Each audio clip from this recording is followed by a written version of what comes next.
Muito bem, nós vamos iniciar daqui a pouquinho uma aula, já estamos iniciando, claro, né?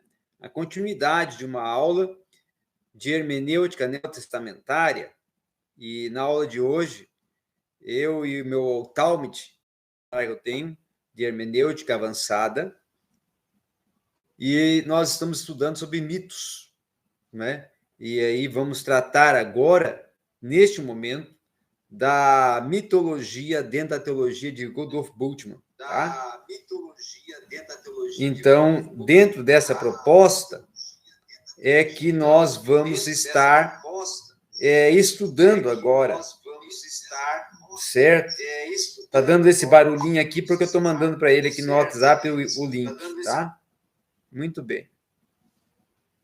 Vamos então agora já entrar definitivamente na exposição desta aula.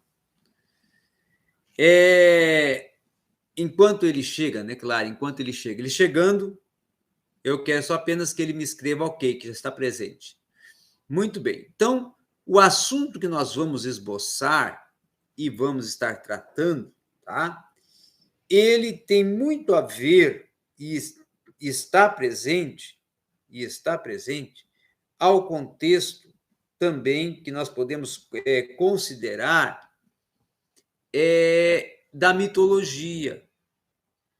Israel, beleza, vamos dar continuidade agora, viu? E aí você dá o joinha aí na live, tá? Dá um joinha aí na live também, para fortalecer. Então, até se puder compartilhar para a sua esposa também dar um joinha, porque quanto mais joinha, a live vai dando continuidade e vai mantendo-se no ar. A plataforma tem essas particularidades. Muito bem, então, como eu estava falando, Israel, na leitura para explicar essa questão mitológica da teologia de Bultmann, olha o que fala aqui. Uma vez que a pesquisa ingenuamente, tá? Mede a doutrina do Novo Testamento, segundo os critérios da ciência moderna sobre o mundo, aquela doutrina se lhe apresenta como mitologia. Então, olha aí, ó, ele está considerando e ele defende que, estudando a teologia do Novo Testamento ou estudando o cano do Novo Testamento, cientificamente, você estará tendo que, em algum momento, atribuir algum fato como fato sendo um fato mitológico, sendo um mito. Tá? E aí, olha o que ele vai falar. Por essa razão, a pesquisa histórica da cristologia neotestamentária representa concomitantemente a destruição da mesma. Está vendo aí, né? Então, ele coloca que se fazer uma pesquisa histórica da cristologia no âmbito científico, tá? Acaba ocorrendo a destruição da mesma, tá? Porque a questão da mitologia. A mitologia vai desconstruir a história, como a Atena Poicor fala, tá? E aí, tanto que no Novo Testamento a pesquisa levou a cabo a mesma obra de destruição por ser ela efetuada na história do dogma da igreja antiga. Afinal de contas, a cristologia neotestamentária é considerada etapa preliminar da história antiga da igreja. Tá? Então, uma outra questão que eu vou colocar aqui, eu vou pular aqui algumas páginas, e é a questão que ele trata de uma exposição até que ele fez em 1941 sobre a questão da revelação natural. Né? Olha o que ele fala aqui. Se quisermos discutir a questão se, além da revelação em Cristo, ainda há outras revelações, precisamos convir primeiro no que entendemos por Deus, Afinal de contas, esta questão trata da revelação de Deus. Será que Deus se torna visível somente em Cristo? Olha aí o questionamento que Bultmann vai fazer. Tá? Ele vai aí que eu até falei que em alguns momentos ele questiona até a própria existência de Deus, até o próprio Deus. Mas o que Deus? O Deus encarnado, Cristo. Tá? Aí ele vai colocar aqui, ó. Ou também alhures na natureza e na história. Ora, quem afirma uma coisa dessas precisa mostrar que natureza e história realmente tornam visível a Deus.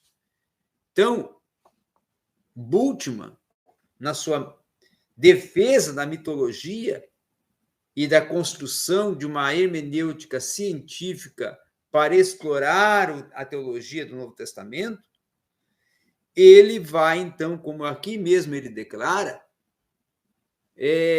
questionar a própria existência da encarnação e vai questionar, tá, que deu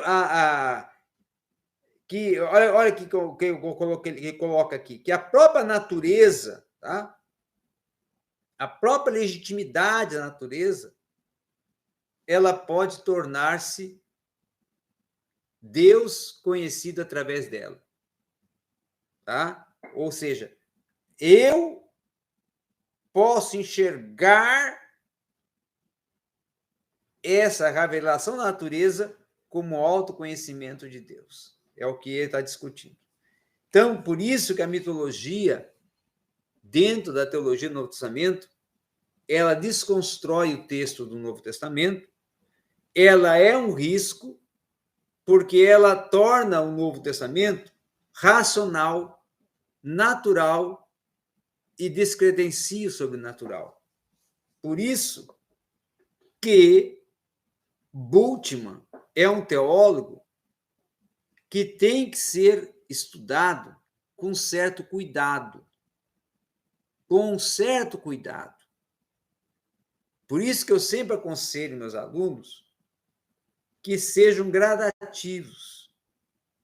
Não vão lendo e absorvendo sem antes estudar e ter alguém para orientar o estudo, porque senão poderá absorver uma teologia que vai causar dano para a sua vida teológica e espiritual.